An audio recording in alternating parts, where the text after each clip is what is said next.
Okay, so I'm making this video for Zach, but I've thought about this problem quite a bit, literally just in the last week. I was in my little abandoned house a few days ago, and this is when it really came up, which is the problem with ants.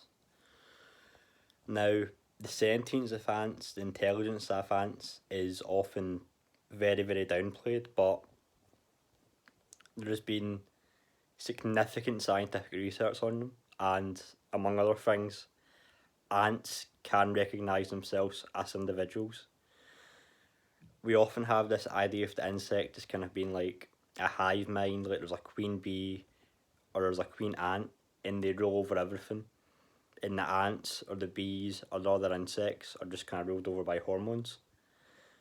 But we have actually did scientific research on ants, which show that ants can recognise themselves in the mirror. For example, if a little dot is put in an ant's head and it's shown it to the mirror, the ant will try to take the dot off its head, but if it's put on another object, another thing, it won't bother with it. This shows that the ant recognises itself in the mirror. It recognises the dot, the blotch in its head, and it removes it. If the blotch is on another ant, the ant doesn't bother with it, the ant doesn't take it off. It only removes the blotch if it's on its own head. So ants have an idea of sentience, self-awareness. As we also know, they make cities, they build things, they travel along great distances carrying back food, and they can also actually communicate with one another, which means they can literally talk to other ants through clicking noises. And it's been observed that different colonies of ants, different cultures of ants, different civilizations of ants, if you want to put it that way, have different languages. They have different kind of clicking sounds that they make with their antennae, kind of sounds that they make with their body, which allows them to communicate with other ants. So one ant will tell another ant about a certain danger or a certain food source. They'll have names for certain things, names for certain places, to give each other directions, go back to the nest, gather this, get this. They work together on teams to carry things. They think ahead, they plan ahead. There's this great thought amongst the ants. They have wars amongst one another, like colonies of ants that they plan.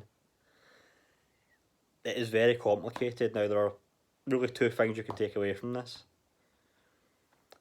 The first thing we have to consider is that while the intelligence of ants, the sentience of ants, may be different than mammalian life, that does not necessarily mean that it's lesser.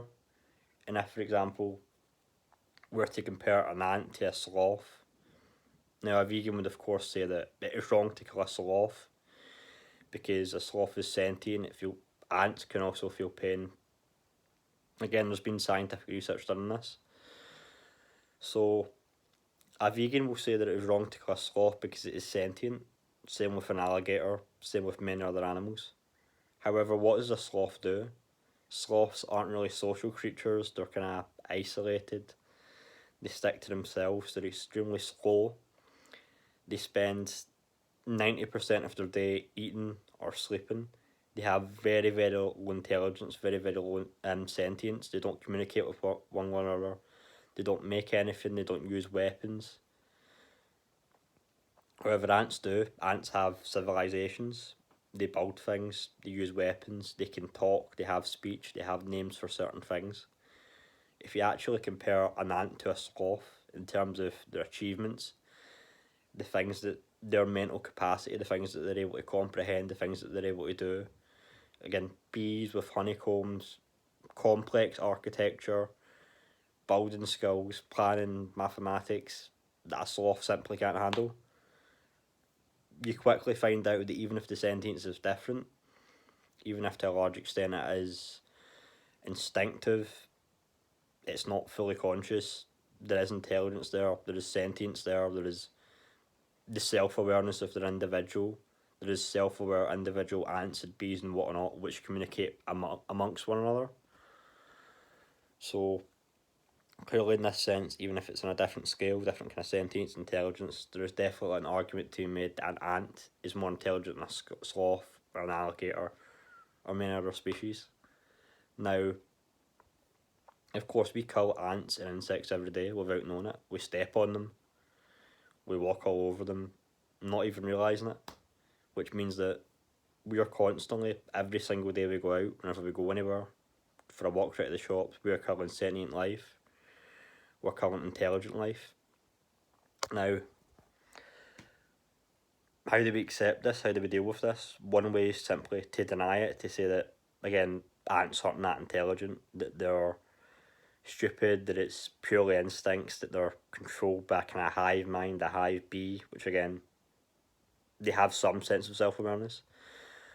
So you can deny it, or you can not think about it, or you can say it's a different kind of sentence, so it doesn't matter, or you can accept the horror of it, a kind of cosmic horror, realizing that we are constantly killing these small, intelligent, sentient creatures on a day to day basis.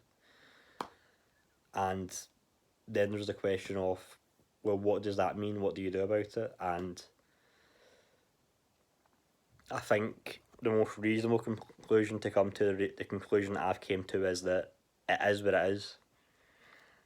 There isn't really any way we can minimise it. If we see an ant, if we see an insect, we can not kill it, we can not torture it, we can not bother it. Understanding that it's sentient, that it's self-aware as an individual, that it can feel pain. However, considering that our sentience, that our intelligence is far, far beyond that of an ant, that we are very unique beings, and that we are worth far more than almost any quantity of ants, that we have to go about our lives, that we have to eat, that we have to go out, that we have to do our things, live full and fulfilled lives. I think we have to accept that, and also accept that there is going to be a certain number of ants that we kill, a certain number of intelligent sentient beings, and that all that we can do is try not to add to that intentionally by, let's say, if they're available, not buying ant bars, ant products, ant things. But again, there's a kind of cosmic horror in it, of understanding that ants are intelligent, that they are self-aware, and that it is immoral to kill them, that it is immoral to step on an ant, to torture an ant, to cut it in half, that you are killing a sentient, intelligent, self-aware individual, another being, even if it's different, that it is still worth something. Realising that it's immoral to do that, and then realising that you do it every day. And again, you can have really two fundamental mindsets of that. You can simply accept it's a fact and come to realise the horror of that, or you can try to ignore it. And what I plead is that it's uncomfortable as it is, it's unacceptable as it is. Being a nihilist, being a cynical nihilist myself, we have to accept that the world wasn't made moral, that things are as they are, that there is no objective morality or objective ethics, that cosmic horror on this scale does simply exist within our day-to-day lives. And again, it doesn't matter how unethical it is, how horrifying it is, how immoral it is, that the universe has no moral core, there is no objective morality, and that the way we may feel towards ants, whether it be against them, for them, ambivalent towards their existence, that is simply subjective, although within most of our axioms, it is wrong to kill ants as sentient, self-aware creatures. But again, being a nihilist, not believing in objective morality, it's something you have to accept. You have to accept the fact that you're killing these tiny sentient creatures every single day. However, I don't think you should brood over it, I don't think you should think of it, you should simply be aware of it in some sense and not try to contribute to that.